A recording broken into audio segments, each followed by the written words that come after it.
हरि ओम त्र्यंबकं यजामहे सुगंधिं पुष्टिवर्धनम् उर्वारुकमेव मृत्युर्मुक्षमामृतात्। ओम नमो नर्मदेश्वराय नमो नमो नमो नर्मदेश्वराय नमो नमो नमो नर्मदेश्वराय नमो नमः। ओम नमो नर्मदा रामपीछेश्वराय नमो नमः। ओम गंगाधराय नमो नमः। ओम दुम दुर्गाय नमो नमः। ओम दुम दुर्गाय नमो नमः। ओम दुम दुर्गाय नमो नमः। स्वागतम सर्वेषां। अपराह्न 3:31 है। ये रामपीछा गांव है। रास्ते में चलते हुए दो युवक मेरे को मिले, देवेंद्र और मोहित जी।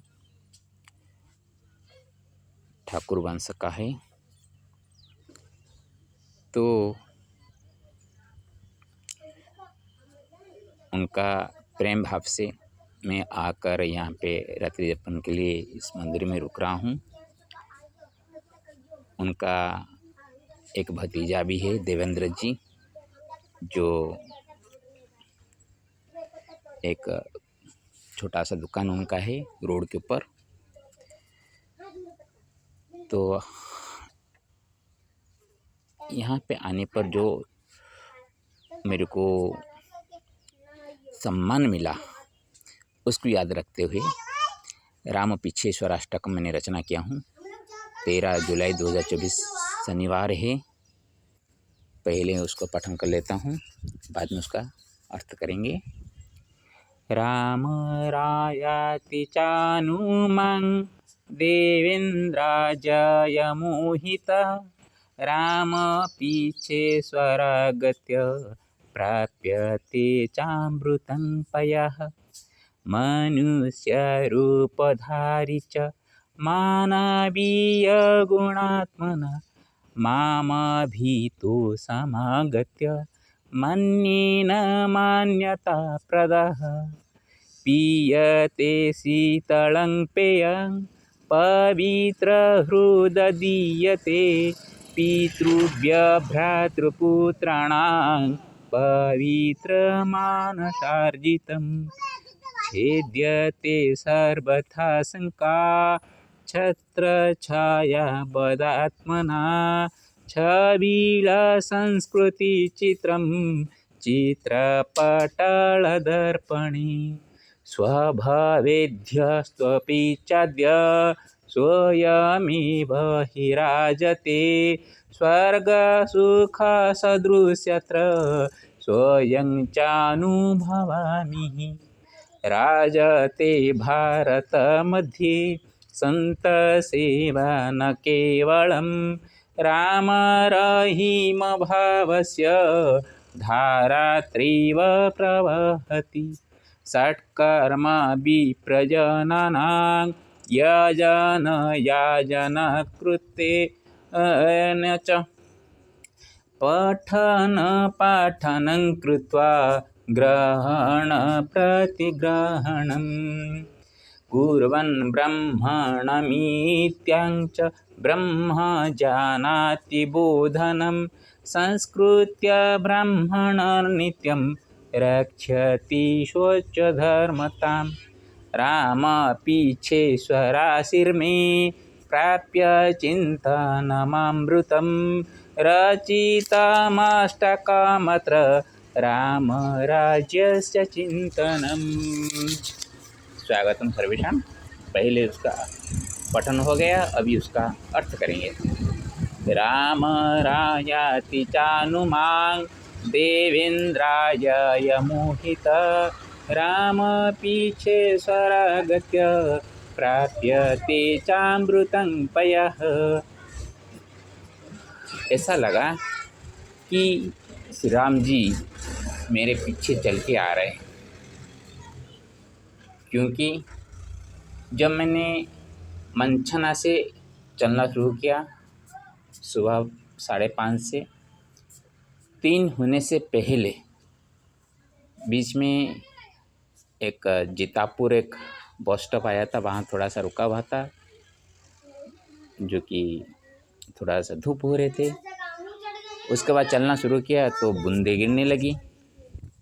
उसी वक्त ही दो लड़के देवेंद्र और मोहित, दो भाई बाइक में मेरे पास आए। पूछे कहाँ से जा रहे हैं, मैं ये सभी बताया। मेरे को कहा आगे दुकान है, थोड़ा सा आइए, कोल्ड ड्रिंक्स वगैरह पियेंगे। ठीक है चलिए।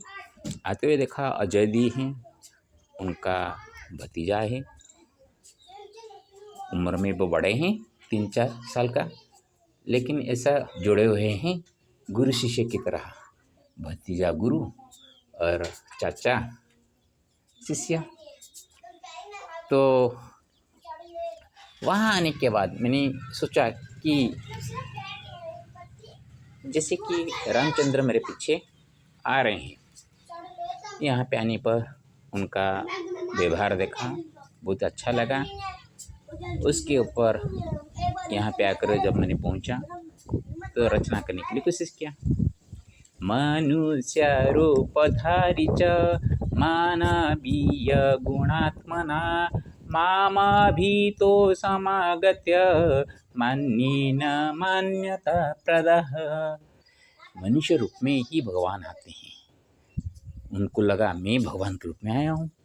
मेरे को लगा क्योंकि जो मानवीय गुणधारी है कि एक बाबा जा रहे हैं, उनका कोई ज़रूरत तो होगा, तो वो पूछते रहते हैं। मेरा तो ऐसा कोई मन में कुछ हो तो भी नहीं बताता हूँ कि मेरे को ये ज़रूरत है।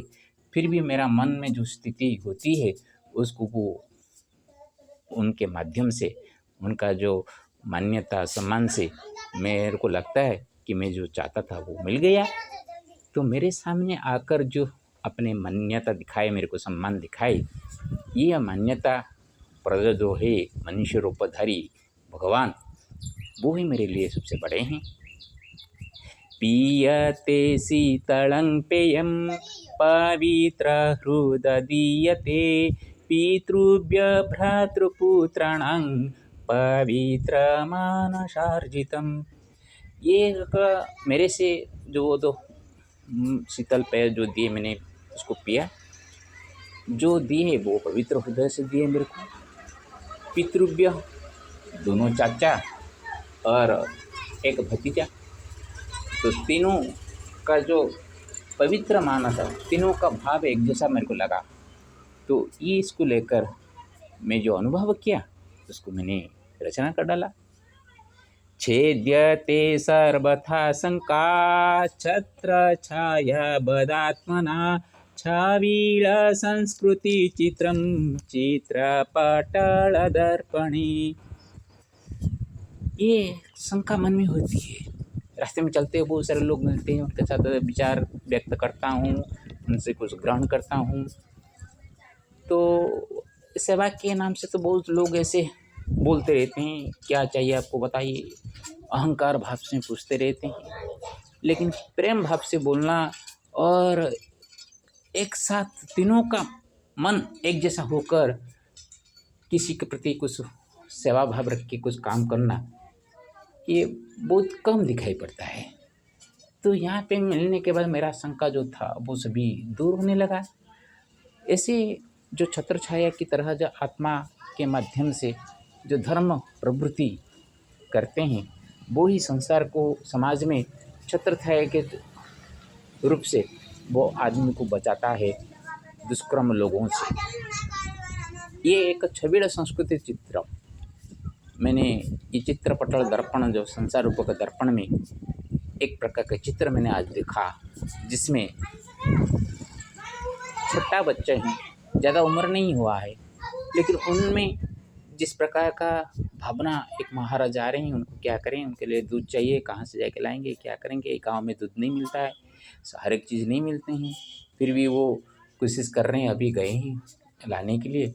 तो ये जो प्रकार का भाव है, ये एक सामाजिक दर्पण में मेरे को सामने मेरे को दिखाई पड़ा। तो उसको लेकर मैं जहाँ पे भी जाता हूँ, कुछ पाता हूँ, तो मैं तो ऐसे ही रंक हूँ, मैं किसी को क्या दे सकता हूँ। लेकिन ये वीडियो के माध्यम से कभी भी वो देखेंगे यूट्यूब में तो याद करते रहेंगे कि कोई ऐसा बाबा आया था, फकीर बाबा जो कि हमको याद करने के लिए ये रस ला करके छोड़ डाला है। स्वः भवेद्यस्त्वपि चाद्य स्वयमेव हि राजते स्वर्गसुखसदृशत्र स्वयं चानुभवामि। स्वः अगले काल, भवित यह वो जरूर विगत कल हो जाएगा, बीती हुई कल हो जाएगा जरूर। आज जो है वो आने वाले कल के लिए आज जरूर ही वो बीती हुई कल हो जाएगा। लेकिन वो स्वः जो आने वाला कल आज क्या हुआ है, अपने आप यहाँ पे खड़ा है और यहाँ पे स्वर्ग सुख सदृश यत्र, यहाँ पे आकर यहाँ पे स्वर्ग सुख का जो का भाव मेरे को अभी मिला है, स्वयं च अनुभवामि ही, मैं स्वयं यहाँ पे आकर ये अनुभव कर रहा हूँ। राजते भारत मध्ये संत सेवा न केवलम राम रहीम भावस्य धारात्रैव प्रवहति। भारत मध्य में संत सेवा करना केवल विराजमान है ऐसा नहीं बोलना चाहिए। संतों को तो सेवा करते रहते हैं, लेकिन जो राजनीतिक गलियारी में ये तो बातें होती रहती हैं, मुसलमान हिंदू लड़ाई झगड़ा, आपस में संप्रदाय को दंगा करवाना, अपना अपना स्वार्थ हासिल करने के लिए एक दो संप्रदायों में झगड़ा करवाना, ये जो चल रहा है ना, उसको भी हम देख के आ रहे हैं, उसको भी अनुभव करते आ रहे हैं। तो ये राम रहीम जो का भाव का धारा भी ये भारतवर्ष में प्रवाहित है। अब तक मैंने ज़्यादा वंश के परिवारों से सज्जनों से मुलाकात करता आ रहा था, लेकिन अब यहाँ पे ठाकुर वंश का कुछ जो कि संत भावों से संतों के प्रति जो भावना रखने वाले, मति रखने वाले संतानों से मुलाकात हो गई। तो ऐसे राम रहीम दोनों भाव का धारा यहाँ पे प्रवाहमान है भारतवर्ष में। सत्कर्म विप्रजननं जाजनेन च पठन पाठनं कृत्वा ग्रहण प्रतिग्रहणम। विप्रजनों का सत्कर्म होता है, वो यज्ञ करे और यज्ञ करवाए और पढ़े और पढ़वाए और कुछ ग्रहण करे और दान भी करे। भिक्षा मांगना विप्रों के लिए काम होता है, वो भिक्षा कर सकते हैं। क्यों करते थे ना, उसी वक्त जब वो आश्रम चलाना था, बच्चों को पढ़ाते थे, तो कोई एक वर्ग से वो धन लेकर वो पढ़ाना नहीं चाहते थे। बच्चों को अपने कर्म करके कमा के कैसे वो पढ़ाई करे, इसीलिए उनको क्या किया जाता था ना, बच्चों को अपने अपने घर को छोड़कर, गांव को छोड़कर दूसरे गांव में 5-5 घर से ही जो भिक्षा मिलती थी उसको लाकर स्वयं गुरु भी जाते थे और शिष्यों को लेकर उनको भिक्षा मांग कर लाकर अपना आश्रम चला रहे थे, सिर्फ उदर पूर्ति के लिए, ना कि धन दौलत से अपने आप को दूसरों के सामने बड़ा दिखाने के लिए। आजकल तो भीख मांगते हैं, एक एक भिखारी के पास करोड़ रुपया आ जाता है। इसीलिए लोगों में एक बात कह देते हैं, हाथ पैर होकर तुम भीख क्यों मांगते हो। इसलिए हम किसको कुछ मांगते नहीं हैं, अपने प्रवृत्ति से चलते रहते हैं। मैं भीख मांगता तो भी कोई बुरी बात नहीं है, क्योंकि मैं ब्राह्मण हूँ। सिर्फ भीख मांगने के लिए मैं ब्राह्मण हूँ ऐसा नहीं है। मैं यज्ञ करने वाला होना चाहिए था और यज्ञ करवाने वाला था। मैं पढ़ाई तो किया हूँ, पढ़ाने वाला भी हुआ था, लेकिन ये 6 कर्म से मैंने 2 कर्म तो जीवन में किया था, लेकिन और 4 कर्म तो नहीं कर रहा हूँ। तो ये 6 कर्म से एक भिक्षा ही मैं करूँगा और 5 नहीं करूँगा, तो ब्राह्मण का वृत्ति कैसे होगी। इसीलिए सब कुछ छोड़ के मैं रुका हूँ, तो भिक्षावृत्ति भी नहीं करता हूँ। रास्ते में जो मिल जाता है वो मेरे भगवान देते हैं, मैं समझता हूँ। बिन मांगे आपको कुछ मिलता है का मतलब मान लीजिए वो भगवान ही देते हैं, भगवान अपने हाथों से नहीं देते। मैं नर नारायण को मानता हूँ, नर के अंदर नारायण है। कैसे राम मेरे पीछे पीछे आ रहे हैं, ये आज का अनुभूति मैंने यहाँ पे प्रस्तुत कर रहा हूँ। कुर्वन् ब्राह्मणमत्यां ब्रह्म जानाति बोधनं संस्कृत्य ब्राह्मण नित्यं रक्षति स्वच्छ धर्मताम्। कुर्वन् ब्राह्मण मत्याम, अपने मति में ब्राह्मण ब्रह्म जानाति बोधनम कुर्वन्, सिर्फ ऐसा नहीं है, ब्रह्म जानाति, ब्रह्म को जानता है। कैसे ब्रह्म को जानता है? ब्रह्म क्या है? ब्रह्म होते हैं जो कि विस्तृत रूप में ज्ञान होना, संकीर्ण मन होता है जीव, और ब्रह्म होता है विस्तृत भावना, विशाल भावना, उदार भावना। आकाश देखिए, आकाश को आप माप सकते हैं, और समुद्र का गभीरता कितना आप नाप सकते हैं? तो यही होता है उदार भावना। तो उदार भावना से अपना को दूसरों के सामने अलग प्रस्तुत करना ही ब्राह्मण होता है। तो जब दूसरे के दिल में भगवान विराजमान है, ये भाव न उत्पन्न हो, तब तक अपने आप को ब्राह्मण बोलना ही बेकार है। अपने उच्च धर्म इसलिए है, वो दूसरों जाति धर्म इसलिए अपने स्वार्थों को साधन करने के लिए हम जाति धर्म किए हैं। जाति धर्म रहना जरूरी है, लेकिन अपनी सीमा में रहना चाहिए। कोई भी किसी का सीमा का पार नहीं करना चाहिए। कोई किसी को हानि पहुंचाते हुए किसका मन को दुख देने वाला काम नहीं करना चाहिए। राजा बन जाते हैं, लेकिन राजा का अंगरक्षक नहीं रहेगा तो राजा सुरक्षित कैसे रहेगा? अंगरक्षक रहेंगे, अंगरक्षक कहेंगे हम राजा बन जाएंगे, तब वो राज्य कैसे स्थिति रहेगी? सेवा, दूसरों को सेवा करना निस्वार्थ भाव से, कुछ पाने की मतलब से नहीं। कोई पाने के मतलब से कोई सेवा करता है तो वो सेवा नहीं है, और वो सेवा से हमेशा दुख ही मिलता है, सुख कभी नहीं मिलता। और सेवा पाने वाला भी ये सोचना चाहिए, मैं जिससे कुछ सेवा पाता हूँ उसके बदले में कुछ मैं देना पड़ेगा मेरे को। इसलिए जहाँ पे जाता हूँ, जो रचना करता हूँ, मेरा पंडित दिखाने के लिए नहीं करता हूँ, बल्कि वहाँ ऐसा मैंने रचना करना चाहता हूँ, कुछ संदेश मेरे जो युवा पीढ़ी है उनको देने के लिए चाहता हूँ। मन में कभी ये अहंकार गर्व नहीं रखना कि हम कुछ कर रहे हैं, ये रखना कि हम कर रहे हैं का मतलब हम हमेशा सच्चाई में रास्ते में रह के करेंगे, कभी भी गलतियाँ नहीं करेंगे, किसी को दुख देता हुआ काम नहीं करेंगे। यही बात बताने के लिए मैंने वीडियो बनाता रहता हूँ। राम पीछे स्वराशिर में प्राप्य चिंतनमृतं रचितमष्टकमत्र राम राज्यस्य चिंतनम। ये राम पीछेश्वर महादेव जी का आशीष मेरे ऊपर है।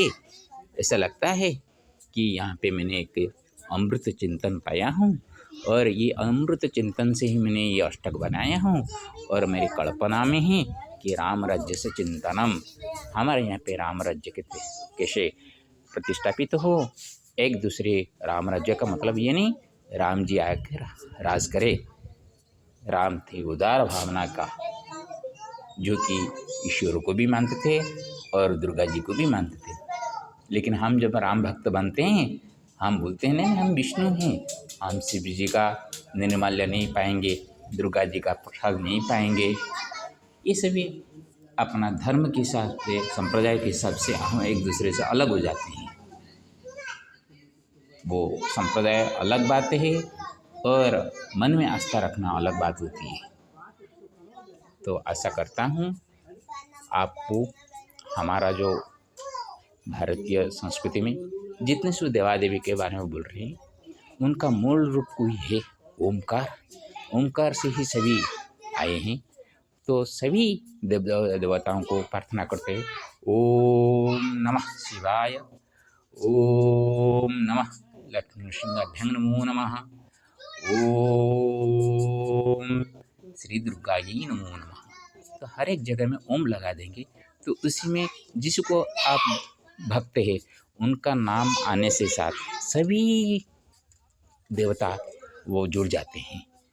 और इसी में आपको सर्वदेवताओं से आपको शुभ आशीर्वाद हमेशा मिलता रहेगा और कोई भी देव आपके ऊपर रुष्ट नहीं होंगे।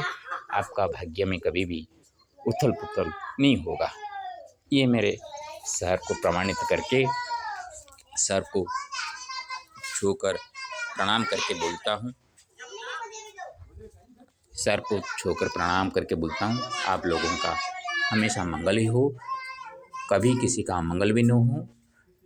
मैं जो सेवा के रूप में पाया हूँ उसका सार्थकता रहे। हरि ओम तत्सत।